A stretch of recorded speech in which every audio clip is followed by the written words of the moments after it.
GS की set कर रहे थे। ये पार्ट 4 है, पार्ट 4 है। 6/8/2019 का फर्स्ट शिफ्ट का ये प्रीवियस ईयर सेट है।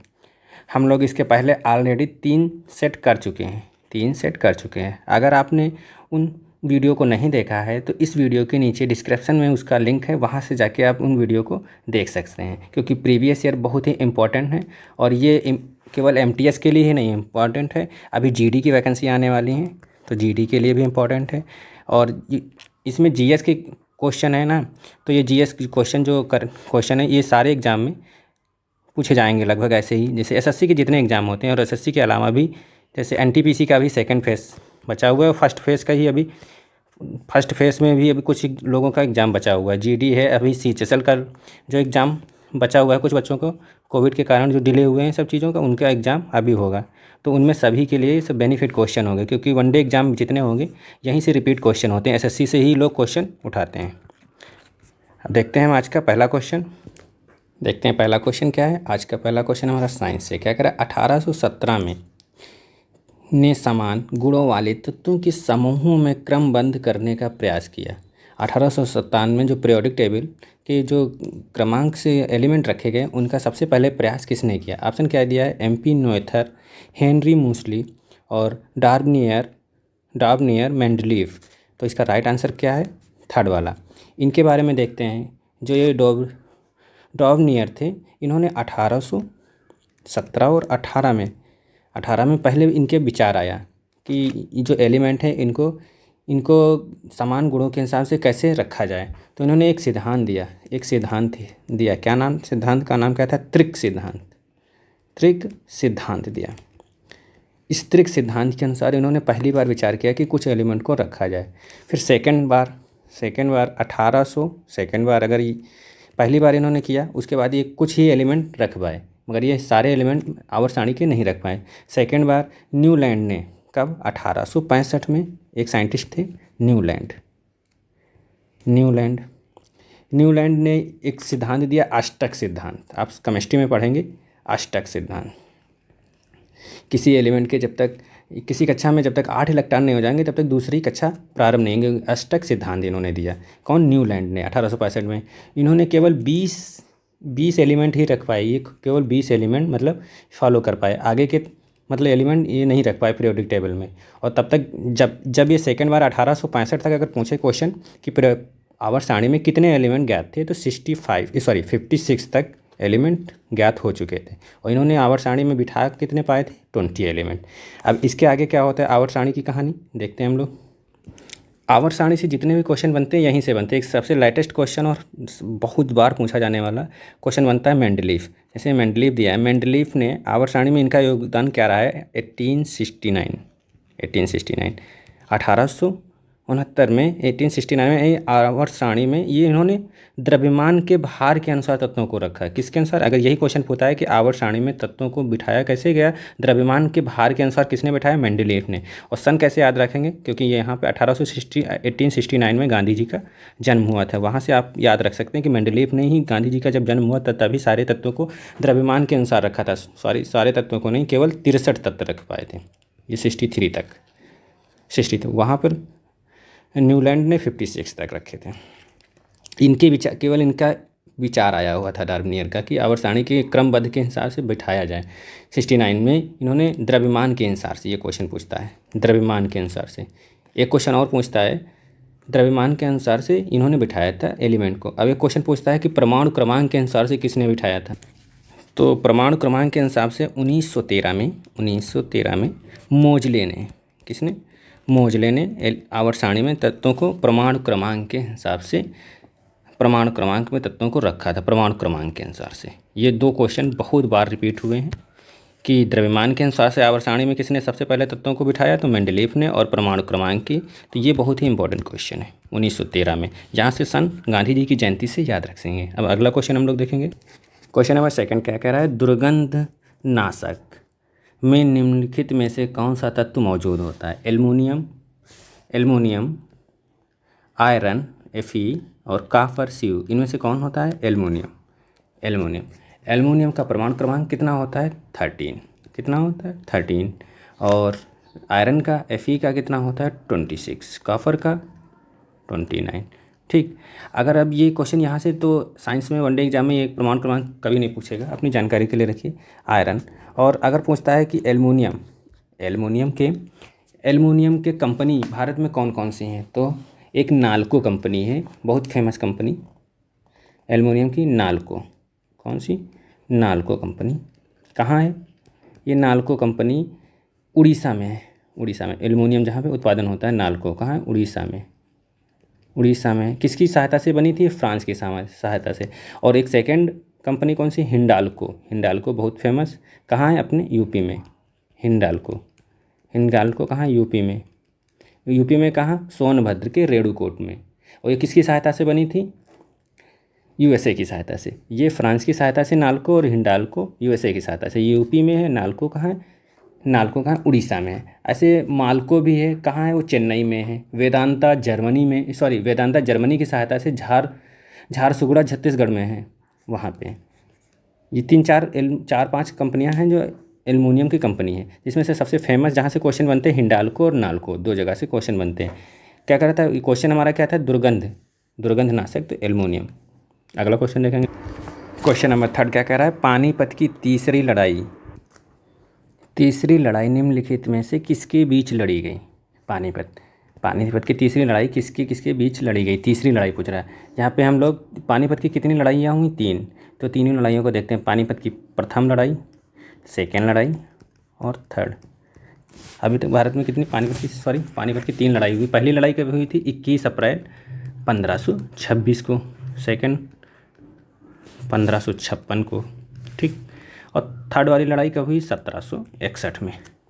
पहली लड़ाई में किसके इब्राहिम लोधी और बाबर के बीच में।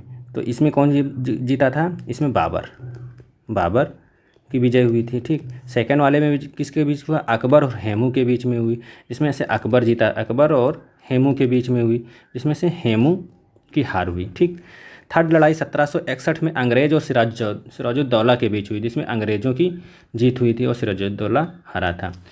अभी तक पानीपत की 3 लड़ाई, जिसमें से प्रथम लड़ाई 1526 में बाबर और इब्राहिम लोधी के बीच हुई, जिसमें बाबर जीता था। ठीक, सेकंड लड़ाई 1526 में अकबर और हेमू, जिसमें अकबर की विजय हुई। ठीक, थर्ड लड़ाई 1761 में अंग्रेज़ों और सिराजुद्दौला के बीच हुई, जिसमें अंग्रेज़ों की जीत हुई। तो क्या पूछ रहा था?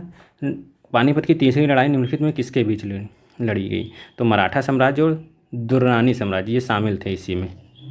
तीसरी लड़ाई जो थी, इसमें अंग्रेज़ों का और सिराजुद्दौला में जो थे, ये दुर्रानी साम्राज्य के और मराठा साम्राज्य, इन दोनों में शामिल थे। इसीलिए इनका यहाँ पे ऑप्शन थोड़ा क्वेश्चन को टफ बनाया गया। अब ऑप्शन सेकंड क्या दिया है? पृथ्वीराज चौहान और मोहम्मद गौरी, इनके बीच में तराइन की लड़ाई हुई, एक 1191 में और एक 1192। तराइन का युद्ध हुआ।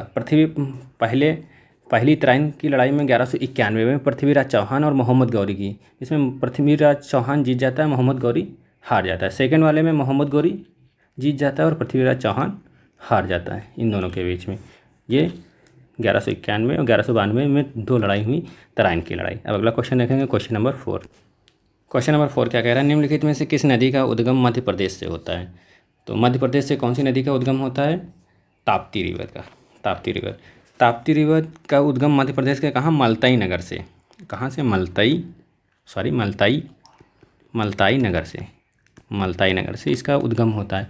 यहाँ पे एक सलीला माँ ताप्ती मंदिर या पवित्र स्थल है यहाँ पे, इसी रिवर के उद्गम के मुहाने पे एक मलतई नगर में सलीला माँ ताप्ती मंदिर का एक पवित्र स्थल है, जहाँ पे लोग, अगर वहाँ बहुत पवित्र स्थल है, जहाँ पे जैसे किसी शनि देवता या जिससे परेशान होकर इस मंदिर पे जाके वहाँ पूजा पाठ करते हैं। ये बहुत फेमस मंदिर है वहाँ का, मध्य प्रदेश का।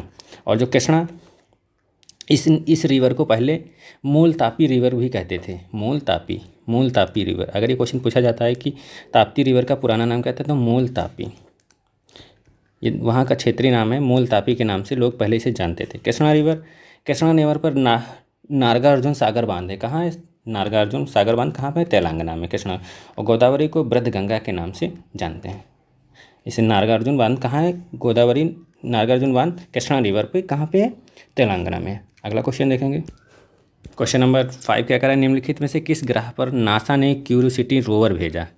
क्यूरियोसिटी रोवर, ये करंट का क्वेश्चन है।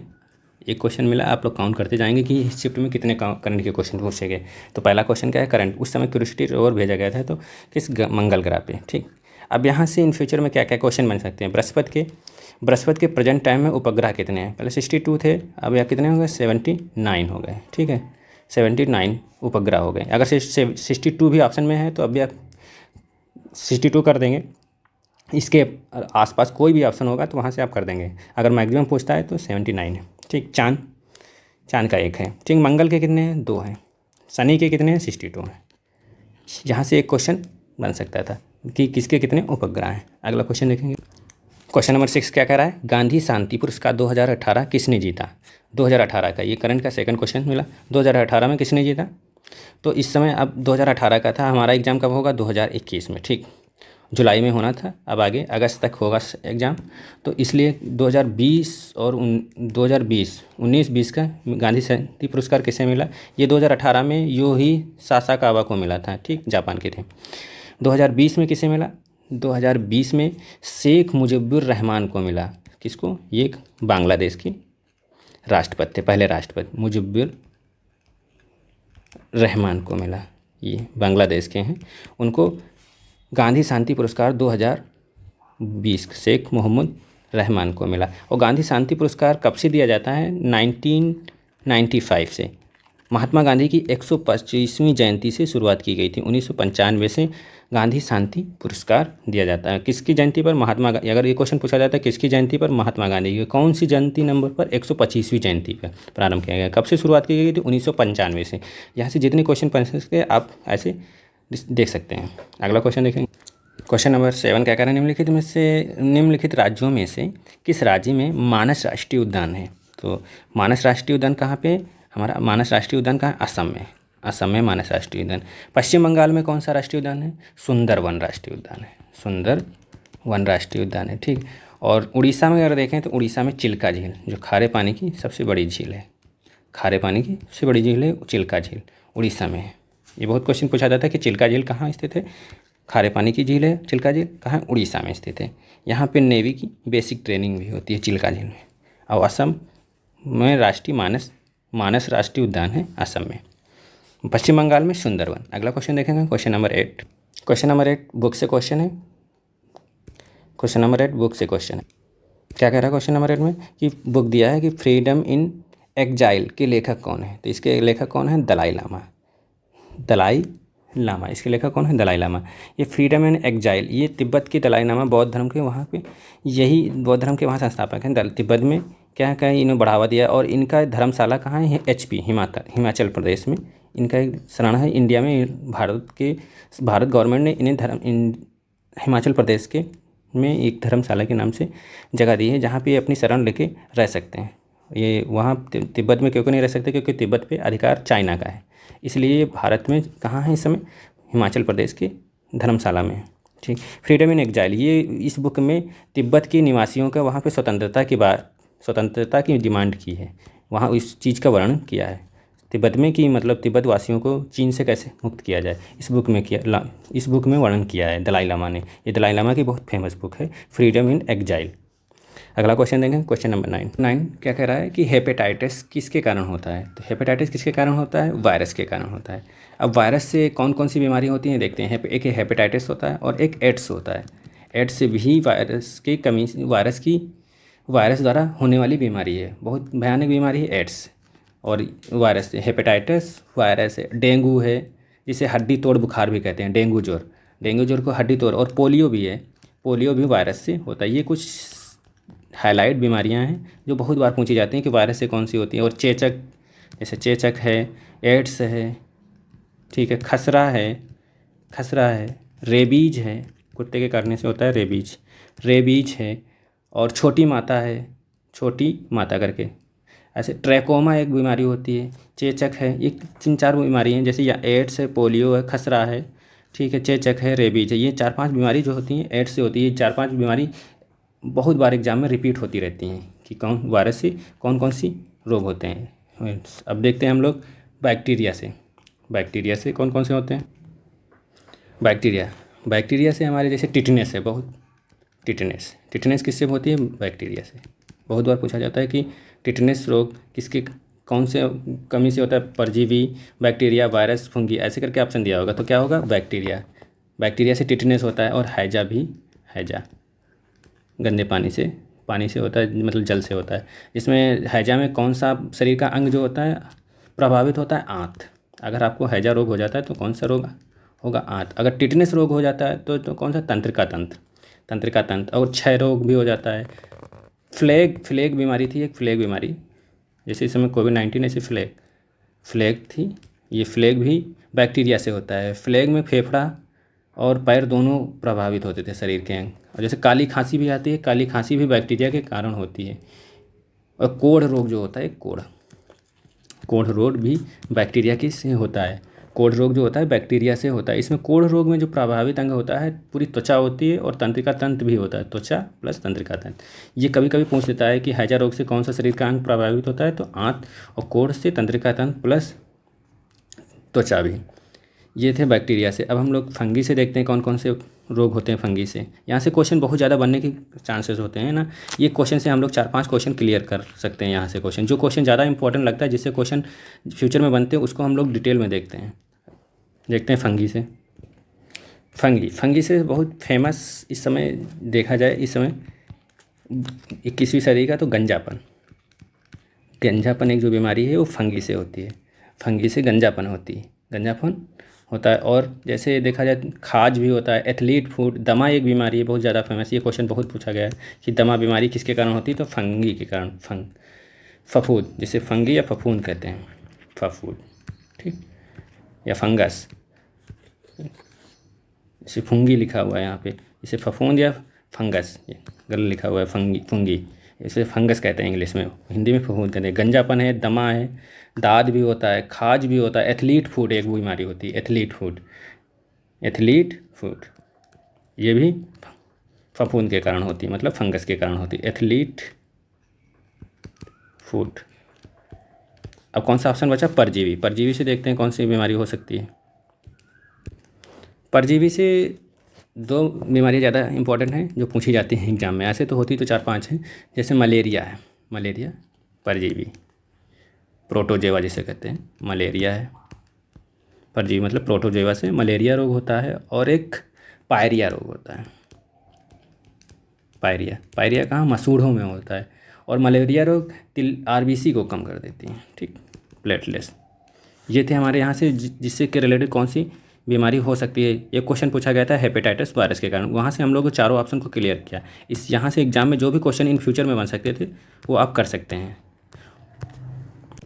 क्वेश्चन नंबर 10 क्या कह रहा है? मार्च 2019 तक भारतीय संविधान में कितने संशोधन किए गए थे? कितने किए गए थे?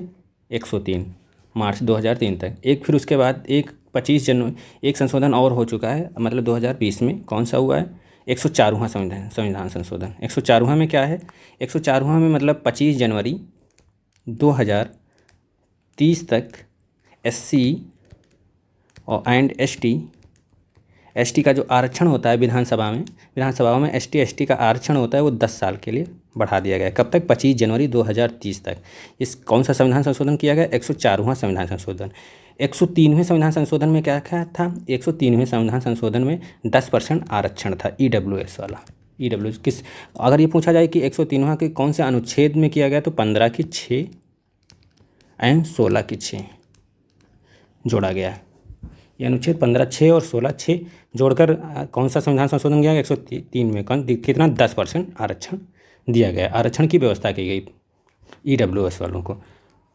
अब तक क्वेश्चन पूछे कि अब ये क्वेश्चन अगर 2021 में पूछा जाएगा तो अब तक कितने हो चुके हैं? 104 संविधान संशोधन हो चुके हैं। 103 2019 तक था, 104 हो चुके हैं। 104वां भी 2019 में हुआ था। कितने हो चुके हैं? अब 104 संविधान संशोधन हो गया। 104 में क्या? SC ST के लिए विधानसभाओं में जो आरक्षण दिया है वो 25 जनवरी 2030 तक बढ़ा के कर दिया गया है। अगला क्वेश्चन देखेंगे, question number 11। Question number 11 festival से क्या कह रहा है? निम्नलिखित में किस राज्य में उगादी फेस्टिवल महत्वपूर्ण समझा जाता है, मतलब मनाया जाता है? कौन कौन से ऑप्शन? ये साउथ इंडियन का फेस्टिवल है। छत्तीसगढ़ ऑप्शन दिया है, नागालैंड ऑप्शन दिया है, अरुणाचल प्रदेश, मतलब कर्नाटक और कहाँ मनाया जाता है? कर्नाटक है और आंध्र प्रदेश है, जैसे आंध्र प्रदेश, तेलंगाना है, तेलंगाना है। ये वो आदि राज्य वहाँ के हैं जो साउथ इंडियन के देश, वहाँ मनाया जाता है। कब मनाया जाता है ये? चैत्र माह के फर्स्ट डे वाले दिन मनाया जाता है। किस दिन? चैत्र माह। उगादी फेस्टिवल कब होता है? चैत्र माह के जो फर्स्ट, चैत्र माह का जो फर्स्ट डे होता है उसी दिन उगादी फेस्टिवल मनाया जाता है। फर्स्ट डे वाले दिन उगादी फेस्टिवल मनाया जाता है। कहाँ कहाँ? कर्नाटक, आंध्र प्रदेश, तेलंगाना। इन फ्यूचर में अगर क्वेश्चन पूछा जाता है तो आंध्र प्रदेश अगर ऑप्शन देता है, तेलंगाना देता है, साउथ इंडियन के और भी राज्य हैं जैसे आंध्र प्रदेश है, मध्य प्रदेश है, ठीक है, वहाँ मनाया जाता है कौन सा? उगादी फेस्टिवल। तमिलनाडु है, कर्नाटक है। एक करके क्वेश्चन पूछा जा सकता है। अगला क्वेश्चन देखेंगे, क्वेश्चन नंबर 12 में क्या कह रहा है? मानव विकास सूचकांक 2018 की पूछा है रैंक। सबसे मतलब अल्प विकसित देश कौन सा था? अल्प 2018 में सबसे लास्ट में देश कौन सा था? तो ये डेटा हमारे लिए यूज नहीं है कि कौन था, ये भी कोई ऑप्शन ज़रूरत नहीं है हमारे कौन से था। अब हम लोग इसकी HDI ह्यूमन डेवलपमेंट इंडेक्स में 2020 का देखेंगे, क्योंकि ये एग्ज़ाम में 2021 में पूछ सकता है। तो इसमें पहले इंडिया की रैंक देखेंगे, इंडिया की रैंक क्या है। तो इंडिया की रैंक कितनी? 131। इसके पहले कितनी थी? 129, मतलब 129 थी। अब 129 टाइम 129 किसकी है? 2020 में भूटान की है। और इंडिया की प्रेजेंट टाइम में 2020 में कितनी? 131। प्रथम फर्स्ट पे कौन है? नॉर्वे।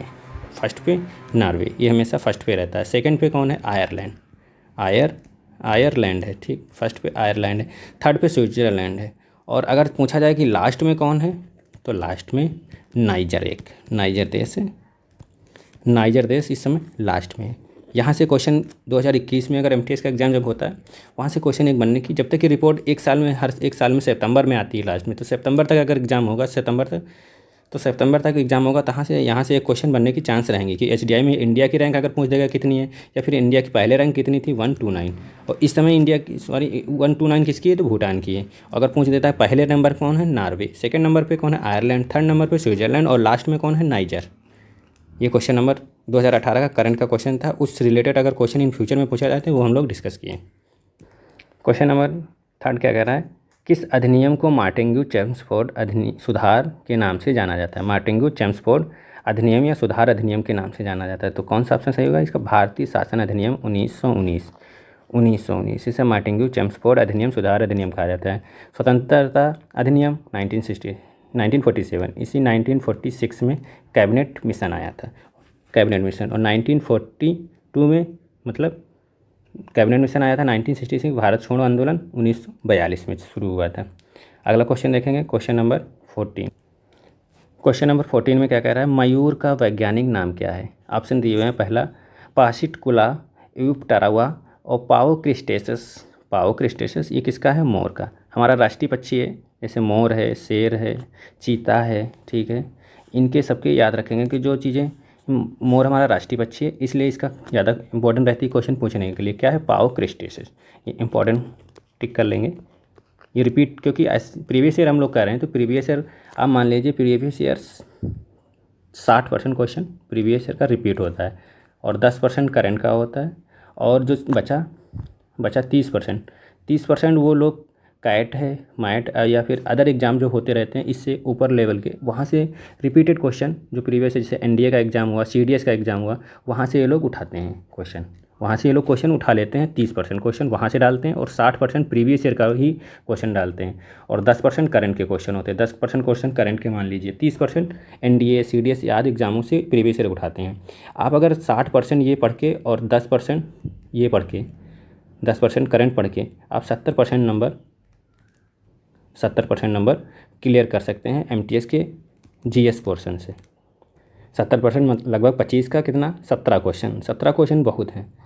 17 क्वेश्चन। वैसे तो आप GS पोर्शन ऐसा होता है जो 50% ही नंबर क्लियर कर पाना होता है, क्योंकि GS में कोई कंफर्म नहीं होता है कहाँ से क्या चीज़ पूछी जा रही है। तो अगले ऑप्शन में दिया है क्या क्या, वो देखते हैं हम लोग। ये तो पाओक्रिस्टेसस मोर का था। तो ये पासिट यूप्टेरिया किसका है? पासिट यूप्टेरिया किसका है? तोता का है। और वो तोता कौन सा? पहाड़ी तोता। कौन सा? पहाड़ी तोता का होता है। और जैसे दिया है यूडोनामिसिस स्कोलोपेकस ये किसका होता है? ये तुम्हारा होता है, ये कोयल का होता है। याद रखेंगे आप लोग, इसको एक दो बार प्रैक्टिस करेंगे बोलने की और याद हो जाएगा। मोल पेस्टेस कैफर, मोल पेस्टेस कैफर बुलबुल का होता है। और कौन सी बुलबुल? रेड बुलबुल।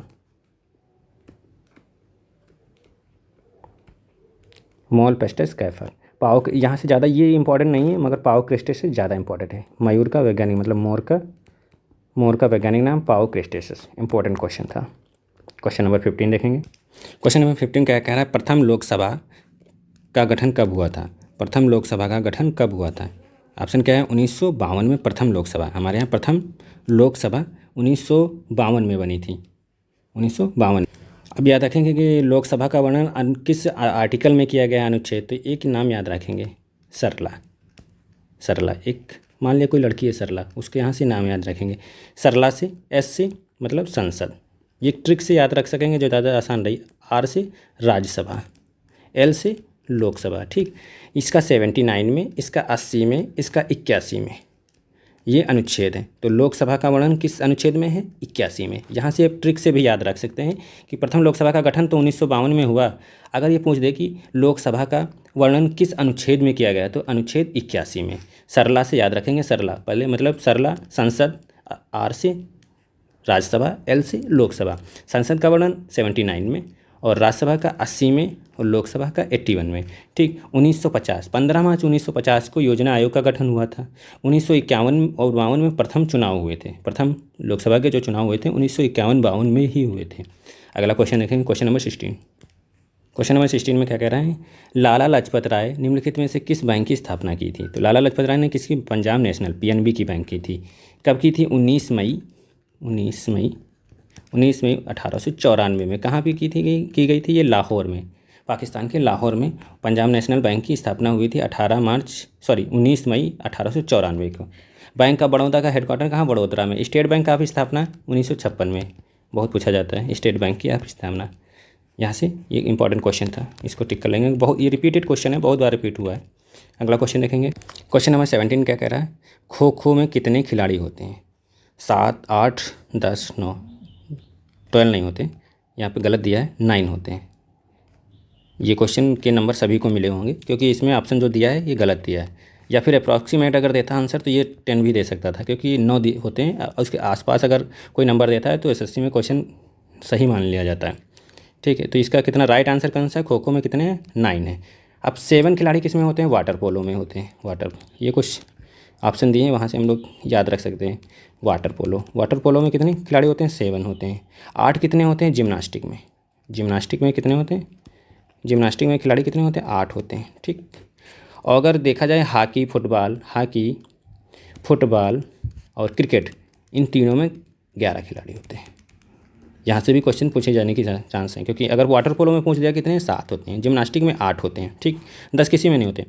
और खो खो में कितने होते हैं? 9 होते हैं, 12 नहीं होते। गलत आंसर दिया इसमें, 9 होते हैं। और हॉकी, फुटबॉल, क्रिकेट में 11 खिलाड़ी होते हैं। क्वेश्चन नंबर 18 देखेंगे हम लोग। क्वेश्चन नंबर 18 करंट से रिलेटेड क्वेश्चन है, करंट से है। 3 क्वेश्चन करंट के अभी तक हम लोगों को मिले। प्रणति नायक निम्नलिखित में किस खेल से संबंधित? तो जिम्नास्टिक। अभी हम लोग जिम्नास्टिक में देखा था कितने को खिलाड़ी होते हैं? 8 खिलाड़ी होते हैं। तो प्रणति नायक कहाँ से हैं? प्रणति नायक हम वेस्ट बंगाल से हैं, क्या खेलती हैं? जिम्नास्टिक। ये उस समय का फेमस क्वेश्चन है, जिम्नास्टिक में इन्होंने पदक जीता था, तभी ये करंट में क्वेश्चन बना कि प्रणति नायक किस खेल से संबंधित है? तो जिम्नास्टिक से है। अगला क्वेश्चन देखेंगे हम लोग। क्वेश्चन नंबर 22 क्या कह रहा है? निम्नलिखित में से किसने 4 मीनार बनवाई? 4 मीनार किसने बनवाई? ऑप्शन क्या दिया है? कुली कुतुब शाह, इल्तुतमिश, कुतुबुद्दीन ऐबक और अलाउद्दीन खिलजी। तो इसका राइट आंसर क्या होगा? कुली कुतुब शाह ने क्या बनवाई? 4 मीनार। इसमें एक इंपॉर्टेंट ऑप्शन है कुतुबुद्दीन ऐबक। कुतुबुद्दीन ऐबक से रिलेटेड देखेंगे क्या है? कुतुबुद्दीन ऐबक ने कुतुब मीनार बनवाई। क्या बनवाई? कुतुब मीनार, बहुत बार पूछा जाता है। और इस कुतुब मीनार से रिलेटेड क्या क्वेश्चन पूछे जाते हैं देखते हैं हम लोग। कुतुब मीनार बनवाई, ये कितनी मीटर है? 225 मीटर लंबी है, मंजिल है कुतुब मीनार। ये इन्होंने कुतुबुद्दीन ऐबक ने केवल इसकी पहली मंजिल, मतलब एक मंजिल बनवाई थी, पहली मंजिल बना सका था। कौन? कुतुबुद्दीन ऐबक। नींव रखी किसने? कुतुब मीनार की नींव किसने? कुतुबुद्दीन ऐबक। किसकी याद में? बख्तियार काकी की याद में। और ये इस समय प्रेजेंट टाइम में कितने फीट है? 225 फीट है, 225 फीट ऊंची है। ये एक मंजिल केवल कुतुबुद्दीन ऐबक ने बनवाई। ठीक, इसके बाद इल्तुतमिश ने इसकी 4 मंजिल और बनवा दी। किसने? इल्तुतमिश ने कुतुब मीनार की 4 मंजिल और बनवाई। 4 मंजिल इल्तुतमिश ने बनवाई। इसकी इल्तुतमिश ने इसकी क्वेश्चन पूछा जाता है कि 4 मंजिल और किसने बनवाई? इल्तुतमिश ने। मतलब 5 मंजिला है कुतुब मीनार, उसको 5 मंजिल तक कंप्लीट किसने किया? इल्तुतमिश ने किया। फिर इसके बाद बिजली गिरने के कारण इसकी 5वीं जो मंजिल थी वो नष्ट हो गई। कुतुब मीनार की जो 5वीं मंजिल थी वो नष्ट हो गई, जिसके कारण फिरोज ने इसमें जब नष्ट हो गई तो फिरोज ने इसमें 2 छोटी मंजिल और बनवाई, जिससे 5 मंजिल हो गई और उसकी ऊंचाई 234 फीट हो गई। 234 फीट। पहले ये जो 1 मंजिल ये बनवाई थी, फिर ये 3 मंजिल और बनवाई इसने। 3 मंजिल बना के ये टोटल कुतुब मीनार की 4 मंजिल कर दिया। ठीक, उसके बाद 4 मंजिल कर दिया जब, तो फिर उसके बाद फिरोज ने उसकी जब ये 5वीं मंजिल नष्ट होगी बिजली गिरने के साथ, तो 5वीं मंजिल की मरम्मत करा के 1 मंजिल और बनवा दी। तो ये क्वेश्चन पूछा जाता है कि कुतुब मीनार की मरम्मत किसने कराई? तो फिरोज शाह तुगलक ने कराई। और उसके 4 मंजिल मतलब 4 मंजिल तक कंप्लीट किसने किया? इल्तुतमिश ने। यहाँ से क्वेश्चन 3-4 क्वेश्चन बहुत घुमा घुमा के क्वेश्चन बनाता है। आप लोग ध्यान से क्वेश्चन को नोट कर लेंगे अलग अलग कि किस टाइप के क्वेश्चन बनते हैं। अलग अलग 4-5 क्वेश्चन यहाँ से बनते हैं कुतुब मीनार से, कि कुतुब मीनार की नींव किसने रखी? कुतुबुद्दीन ऐबक ने। और कुतुब मीनार को कंप्लीट किसने किया? तो फिरोज शाह तुगलक ने। और इल्तुतमिश ने उसकी 4 मतलब 3, एक पहले से बनी थी, 3 और बना के 4 मंजिल कर दिया। और फिरोज शाह तुगलक ने उसकी 5वीं मंजिल बिजली से गिरने से 1 मंजिल और बढ़ाई, 6 मंजिल के कर दी, मतलब 5 मंजिल हो गई पूरी। 5वीं मंजिल को करके कंप्लीट करके एक और मरम्मत कराई और 1 मंजिल और बनवाई। अगला क्वेश्चन देखेंगे हम लोग, क्वेश्चन नंबर 20। अगर आपसे मैं पूछा कि कुतुब मीनार की लंबाई इस समय प्रेजेंट टाइम में कितनी है, तो 234 फीट है। 234 फीट। 225 फीट इल्तुतमिश के शासनकाल में थी और फिरोज शाह तुगलक ने 234 फीट, कितनी 9 फीट और बढ़ा दी, 234 फीट तक हो गई थी। अगला क्वेश्चन देखेंगे अब, क्वेश्चन नंबर 20 क्या कह रहा है कि गुरु शिखर निम्नलिखित पर्वत श्रृंखला में से किसका सर्वोच्च शिखर है? बहुत इंपॉर्टेंट क्वेश्चन, बहुत बार पूछा गया है। किसकी है? अरावली पर्वत श्रृंखला की। गुरु शिखर अरावली की पर्वत श्रृंखला की सबसे ऊंची चोटी है। इसमें से एक पूछा जाता है दोदा बेटा। तो दोदा बेटा किसकी है? नीलगिरी पहाड़ियों की सबसे ऊंची चोटी है नीलगिरी। अनायमुंडी पूछा जाता है कहाँ है? केरल में, दक्षिण भारत की सबसे ऊंची चोटी है। किसकी? दक्षिण भारत की अनायमुंडी।